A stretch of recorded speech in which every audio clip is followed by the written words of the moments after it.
Hey everybody, it is Rollie, and today is Chatting with Wisdom. And so, of course, we're Wednesday, so halfway through the week. And so I am really excited that, so normally what we do with Chatting with Wisdom is that we interview women. And today, as you can see, and as you can tell, we have Roman that's actually joining us today. So, but the purpose of Chatting with Wisdom is being able to share information that will enable our women to be supported, empowered, and to be able to continue to grow. So I'm just going to, so Roman Mironov, did I pronounce that correctly? Yeah, good. Good. Is a relationship coach in Toronto, Canada, which is actually really cool because we are in Canada as well. So we're in Northeastern Ontario. He helps people create amazing and inviolable relationships. He has been into self-improvement for over a decade and brings his best ideas and tools to people he works with. Roman is all about teaching insanely actionable strategies for happier relationships. And his contact information is in the description. And so welcome, Roman. Is there anything else about yourself that you wish to, that you think is important for people to know? No, I don't think so. Well, first of all, thanks for having me. That's a pleasure and a privilege. And no, that was quite sufficient. Great. So, so first question is, so like I said, hey, good words. So usually we normally interview women. So what led you to put in a request to join us today? I think, as far as I remember, I listened to an interview that you did with Karen, and yeah, I liked it, and I thought that could be a good opportunity for me to come to your podcast and help your listeners with what I have to share with them, and also tell them about what I can do for them. Great. Awesome. So I'm really glad that you did that. So one of the things that is often part of the conversations that I have with many women is the challenges that there is with in relationships. And especially right now, people are confined in their relationships in the same home 24/7 for some time. And so that sometimes makes things a little bit more challenging, or at least those are the conversations that we're having. Both with men and women, because I work with both men and women as well, but typically it's women that I deal with. And so the conversations have been, it's like, oh my God, he or she is driving me completely insane. We've been together 24/7. We're not used to having each other that length of time. So usually when you go away on holidays or whatever, but not typically this many people. Right. Good morning, Helen. So have you noticed any changes or any, has there been more of an influx in people contacting you right now? Yeah, I should say so. Definitely people are under pressure in this new circumstances, even if they live alone, because, even if you live alone and you feel lonely, you still have that relationship with yourself, right? So, which is something you want to work on. And also for couples, yeah, it's a huge challenge. And usually one of my first suggestions for this kind of environment is, even though you're sort of locked down in your apartment or whatever, in your house, you still need to find time to be apart strategically, like really spend some time during the day apart from yourself. Go someplace if that's a possibility for you. Just don't really be like glued to each other 24/7. And actually, that's really good advice. Definitely need some space. I'm lucky I can actually come into work. So I go from work to home, home to work. That's the extent of where I go. So I actually have this space that I can actually close the door and look, this is my space. So I'm very fortunate. Lucky you. Yeah. So tell me a little bit more about, so your topic is how to stop arguments in a relationship. So I know that I've met some people that are like, oh, we never argue, everything's always great. So I'm not sure how that actually functions in people's homes, but I know that there definitely are arguments in our home. So how do you stop those arguments in a relationship? Well, there are a lot of things, and I think we'll go into more detail as we progress with the conversation. But I would say that the first and a very basic thing that you can do in terms of inner work is you need to put your partner's needs first.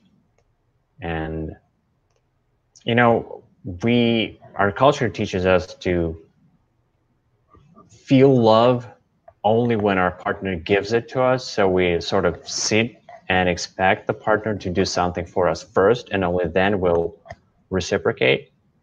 And this makes it difficult to feel love, because real love is unconditional.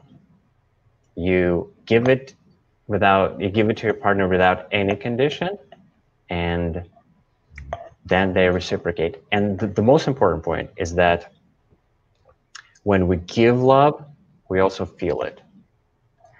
So that said, So when you go ahead. When you rewire yourself to understand this point, arguments are no longer an option, because you see an argument, you see any complaint that comes from your partner not as a complaint, but really as an opportunity to make them, to put their needs first and make the relationship better as a result.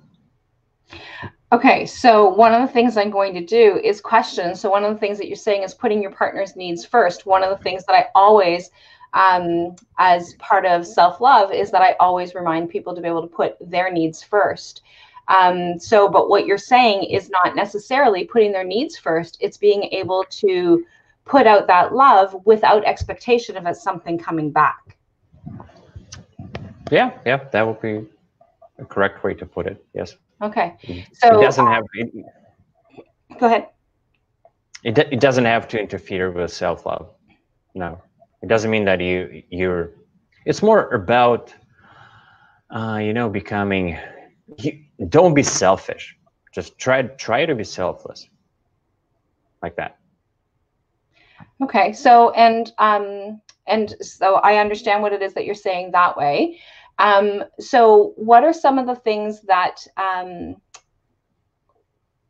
that you've actually noticed with some of the people that you've been working with, that you've worked with? So what are some of the things that you've seen them change that have made a difference in their relationship?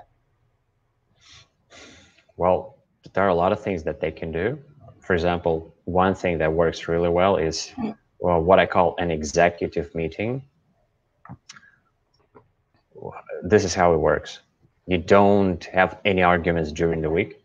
You don't criticize your partner, and you postpone all criticism until that executive meeting that can happen on the weekend. So what do? You don't hold this meeting at home. You go to another place like a cafe. Then you sit down there, you bring up your notes, and you go over your notes and tell what you didn't like about what your partner did during the week. And so you take turns. So for example, you spend 30 minutes telling your partner about what you didn't like, and then you say, thank you so much for listening and not interrupting me. It's important not to interrupt. And then you say, now it's your turn. And it's going to be my pleasure to listen to what you didn't like. This makes a big difference. Just really concentrating the criticism, confining the criticism to that executive meeting on the weekend. So how do you find that works with, in terms of feedback from clients, obviously? So how do you find that works, of being able to postpone it until one specific time a week? Works like magic. That's why I started with it as a practical tip. Okay. So, so do they actually get to resolve the issues when this happens? How does that work? How does this executive meeting work? First of all, it reduces the stress greatly that comes from arguments, because, at least you don't have arguments 6 days a week. This alone makes a lot of sense. And then when you wait until the beautiful thing is that when you wait until that executive meeting on the weekend, some of those issues, some of those like argument points, they can resolve by themselves already, which is a good thing. Yeah. And also what helps is that, having that space of just saying what's on your mind and not being interrupted, and really feeling that you're being heard out, it also helps a lot. It also has like sort of therapeutic effect that helps the problem resolve on its own. Okay. So, and actually that makes a lot of sense, because a lot of times the things that irk us have something to do with something that's going on with us in this very moment. And so if we actually postpone it, then we can actually see that it's really not that big a deal. Or when we actually go and write it out and then go to share, then it's like it's not going to be as big of a deal as it was at the time when you thought that it was actually a big deal. So exactly. Is that one of the things? So that's what you're saying, exactly. So that's one of the things that you've actually noticed, is that it makes a huge difference that way. Yeah, absolutely. And in fact, I could also add another tip on top of that. Well, some people might not, buy into this idea of an executive meeting. So what I say, at least don't have the argument in the evening. Wait until the next day. This also helps you to, just think about it differently, because the next morning you think about it differently. So you mean, so still having the conversation during the week, and not kind of piling it up, just waiting until. No. Okay. No, that's not what I mean. I mean, okay. The ideal situation is when you have an executive meeting. Okay. But not everyone can do that, because that's not easy, especially as you start out with this practice, because you want to, well, it's difficult. I mean, it's difficult for many people, because many people, they get triggered like this. So it's hard to, write down what I don't like and then postpone it until the weekend. If you are one of those persons, so yeah, this is my suggestion. At least don't bring this up with your partner today in the evening, but postpone it at least until tomorrow.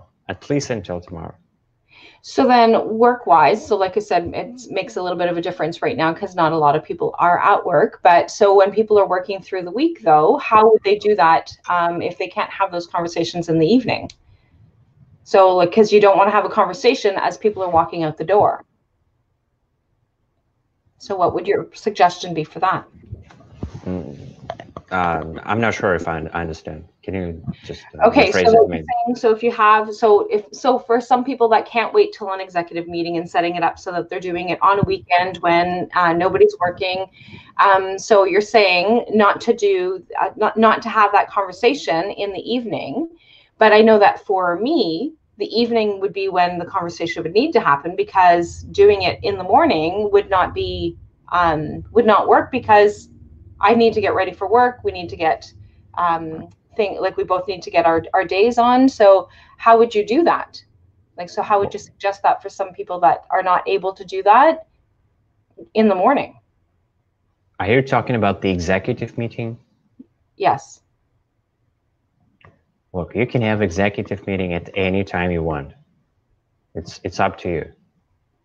What I was saying was a different thing. Okay, then can you please, you elaborate? Okay, so let me put it this way. All right. Okay. I have a coach, a relationship coach, and the coach tells me, so you need to have this executive meeting on, let's say, on Sunday. So you postpone all criticism about your partner until Sunday. And I go, okay, coach, I don't think I can do that, because when I get triggered, I am all over the place. I can't control myself. There is absolutely no way for me to wait until that executive meeting. I want to, just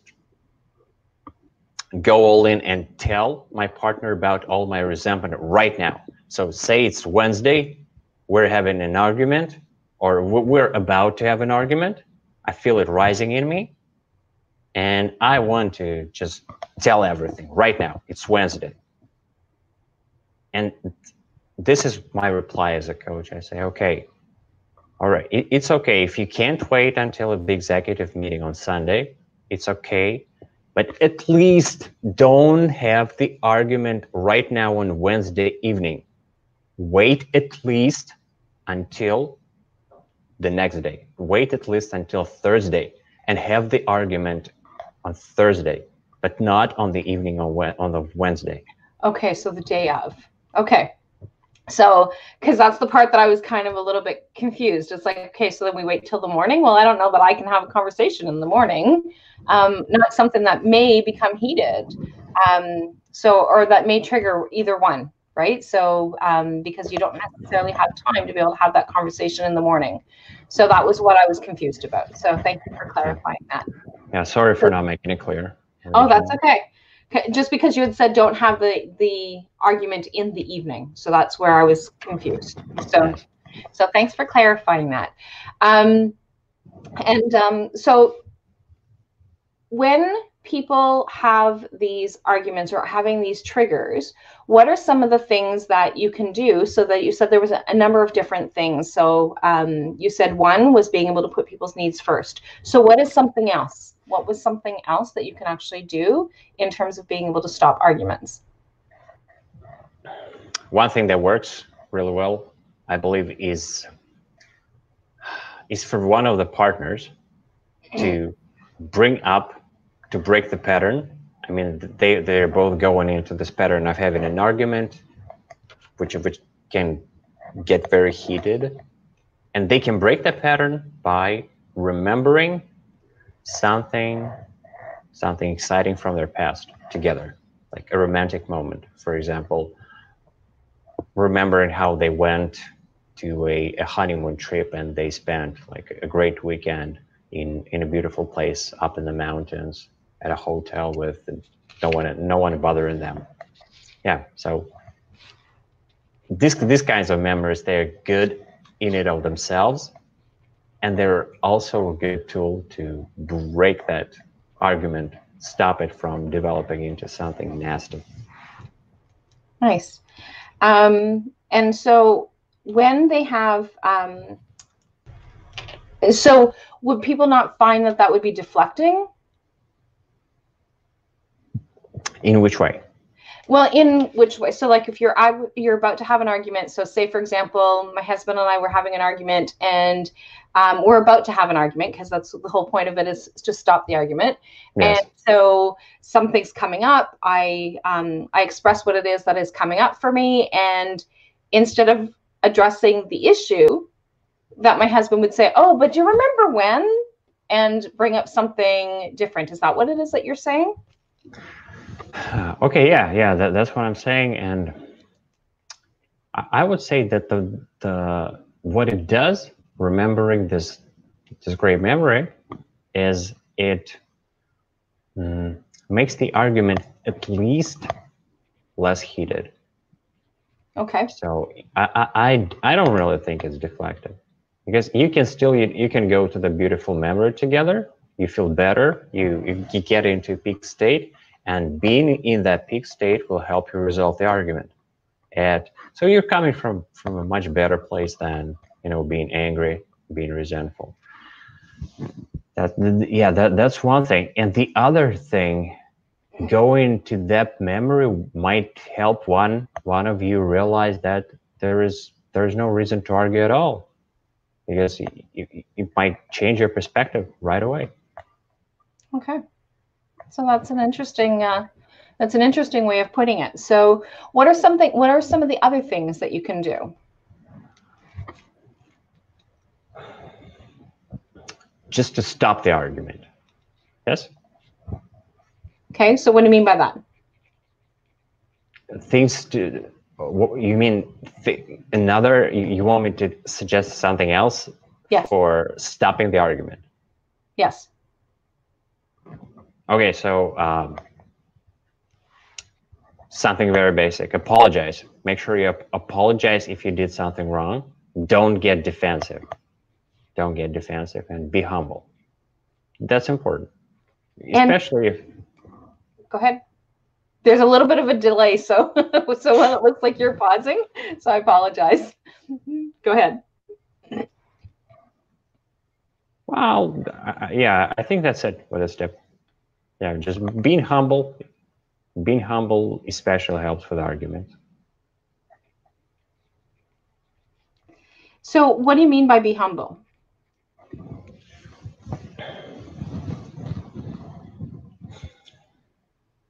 I mean that you're not arrogant.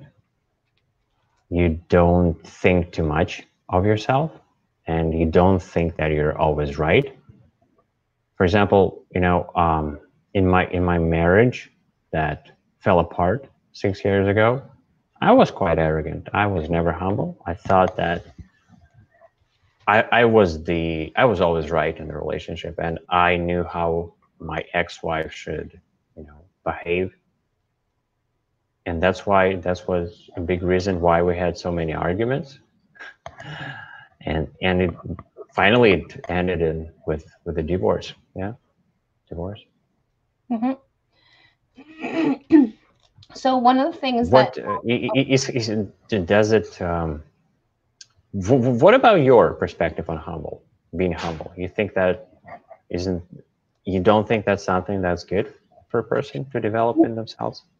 No, it's absolutely, definitely about developing ourselves. So one of the things that, so a lot of the people that I work with, not everybody, but a lot of the people that I work with are oftentimes trying to find ways of being, that we're encouraging them to be able to stand up for themselves and to, because they're in relationships more times than not, that the other person, and male or female, because I work with both people that are in same-sex relationships, so it's not a male-female relationship, and it's not a man who's dominating as opposed to a woman. It's like it works both ways in the relationships that the clients that I deal with, but it's about being able to stand up for yourself and having those.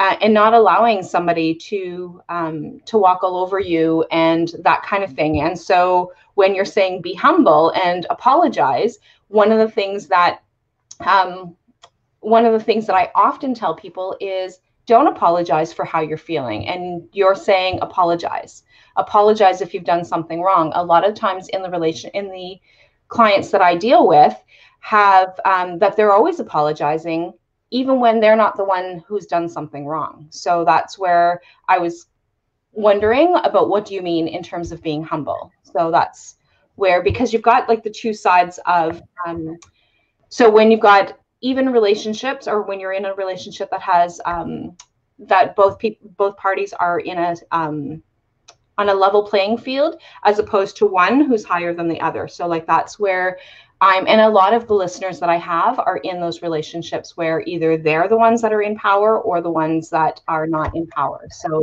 that's kind of why I'm wanting to explore that a little bit further. Yes. Yeah.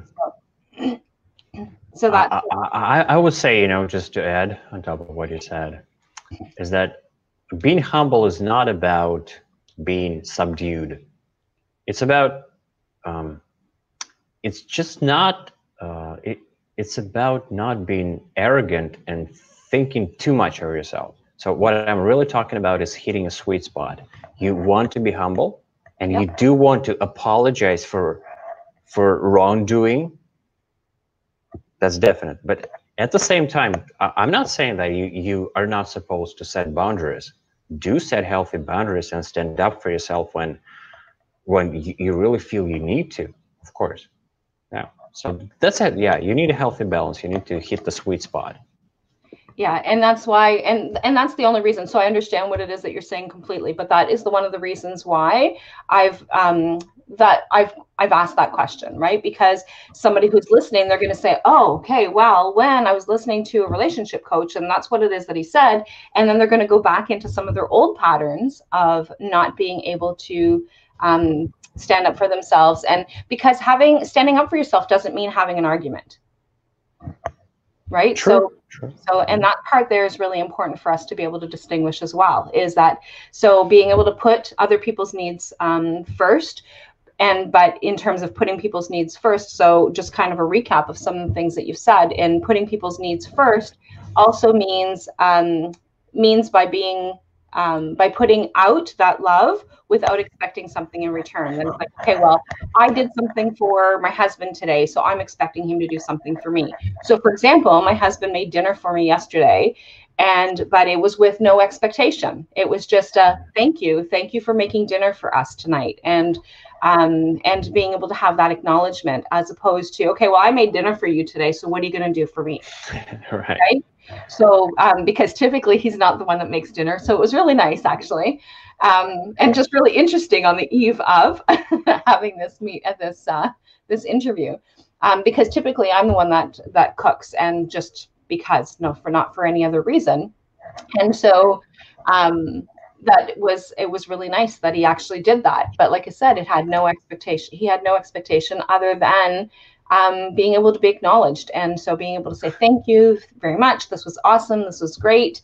And then being able to kind of go from there. So, and those are the kinds of things I think that you're talking about in terms of putting other people's needs first. Yeah, your partner's needs first. Yeah. Yes. Yeah. And so the other thing that you suggested was having an executive meeting. And I really like that idea, because we used to have family meetings when my children were little. Since my children have grown and flown the coop, we haven't really had any of those family meetings anymore.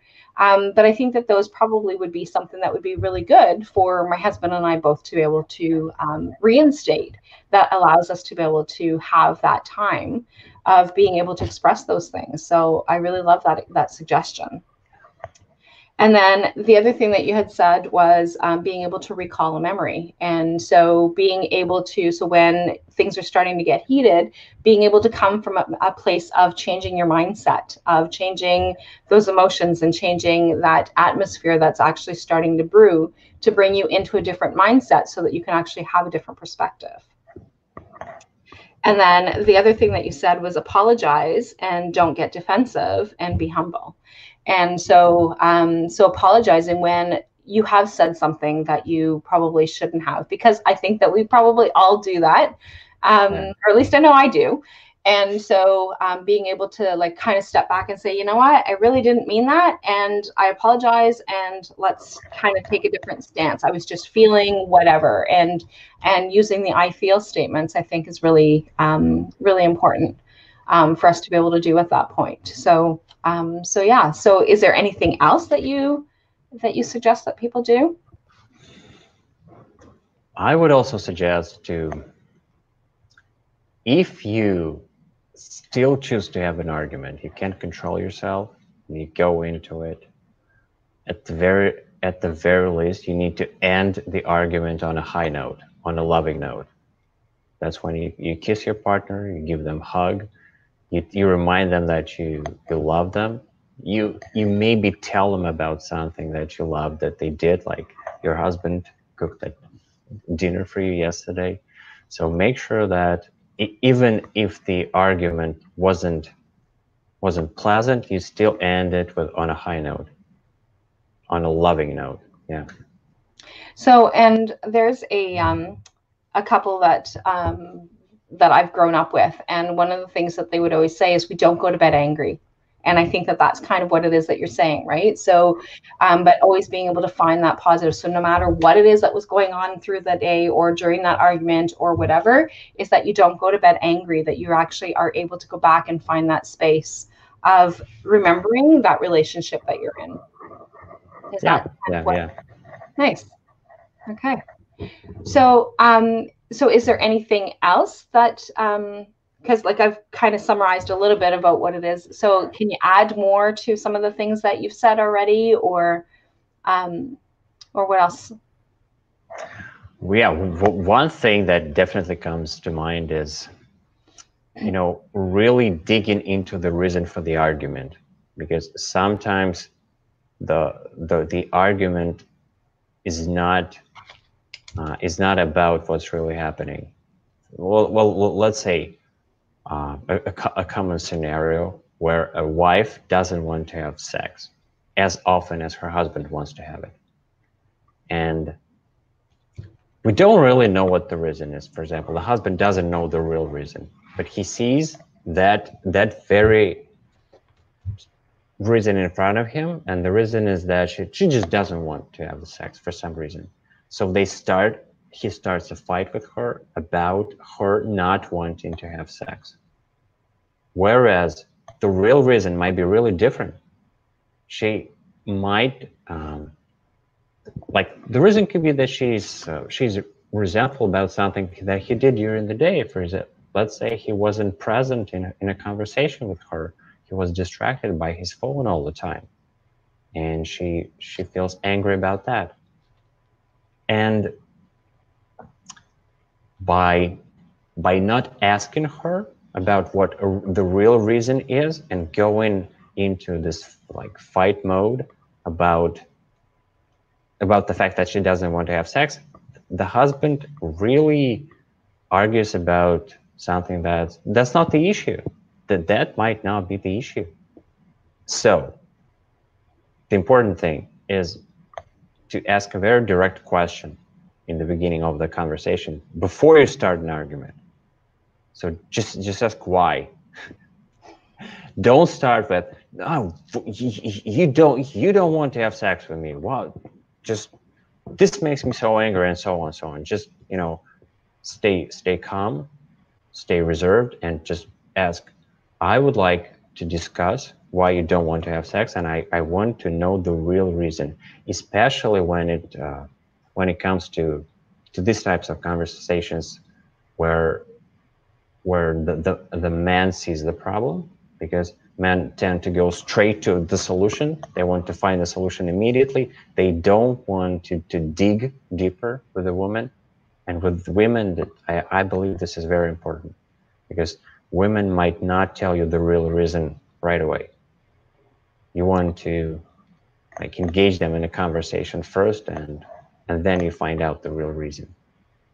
And I think that would be like, I think that would probably resolve a lot of the different things by having those executive meetings that you were talking about, right? So being able to, so that would be a really good opportunity to be able to say, well, why? What is going on? What is that is happening? And it can be that they're tired. It could be that they're feeling stressed about a number of different things, that it has nothing to do with the relationship itself. But then when there's resentment and anger and having that frustration and having those conversations, I think that would probably change a lot of the dynamics around whether it's sexual relationship or whether it is whatever the issues are that are actually going on. But having those conversations, I think, would probably be very helpful in both aspects. It will, and the reason why I'm coming up with those other ideas that might seem contradicting to the idea of the executive meeting is it's just simply this. Like, hopefully 5% of your listeners will implement the idea of an executive meeting, and I think 5% is really good. Actually. That's because people don't really change their habits, even though if they think that, well, yeah, that sounds great, I do understand it intellectually, they need to develop a habit, which is a different thing. I mean, they need to start doing it, and that's difficult. That's like the general rate is about 2 to 5% of people who listen to the information, like it, and then actually implement the information. Yeah, that's what I'm saying. That's why I'm giving those other tips. I'd love all your listeners to, you know, adopt this practice in their life, but I know that the adoption rate is really low, and the dropout rate is extremely high. Well, and it's a lot of the same type of tools that I would be sharing with clients that when we were doing when I was teaching parenting. And so, and obviously relationships with your spouse or your partner is not a parent role, so like it's not the same thing. But even so one of the tips that we would use is, no matter how angry that you are right now, walk away. So if you're angry about something, do not have a conversation right now, which is kind of one of the things that you said earlier, is like, don't have the conversation this evening, wait till tomorrow. So one of the strategies that we would have is that if your child did something that made you super angry, is to not provide a consequence today, provide it tomorrow, so that you have time to be able to think about it. And so same is in terms of these how to stop arguments is one of the things that I'm hearing from you. And so if I'm wrong, please correct me, is that like, so not having those, like, so when these emotions are actually stirring, being able to give yourself time to be able to come from a different place, which is the same technique of being able to like, okay, so if I can actually be more clear-headed, then I can actually have more of a conversation about what it is that's actually going on. Because right now my emotions are stirring, and having a conversation right now isn't going to help me. So walking away in this immediate moment allows us to be able to reframe and rethink the way that whatever it is that was brewing or whatever it is that was going on was happening. So does that kind of sum up what it is that you meant by that? Yes, pretty much. Yeah, I like your summary. Thanks. So like I said, I think you look like definitely one of those people who will adopt executive meeting, because you're really following what I'm saying. Well, and like I said, one of the things that we used to have is family meetings. We actually had Saturday evening was our family evening, our family meeting time, where we would all come. For the most part, we didn't always have one, depending on what was going on, but for the most part, it was like, so everybody got to bring to the table some of the things that were working and with some of the things that weren't working, so that way there, everybody in the household had an opportunity to be able to share, like, why is this not working? What's going on? What can we do to, and then we would do some problem solving to try and help that. So, so being able to do that is one of the things that's really, I really like the idea. So yeah, probably depending on whether or not my husband would implement it, I think that it's a great idea. So, but yeah, so, because I think that, and changing that mindset. So like, that's one of the things that, that I'm picking up a lot from you, is how to be able to stop those arguments, is being able to change your mindset so that you can actually come from a different place.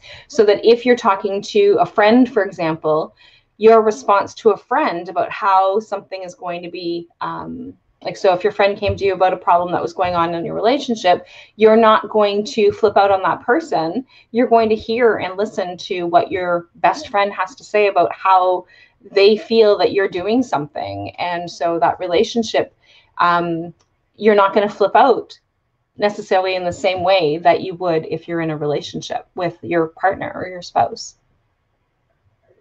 Yes. Yeah. Right? Yeah. So like, it's just about being able to have that different mindset. So is there anything else that you think is really relevant or really important for people to know?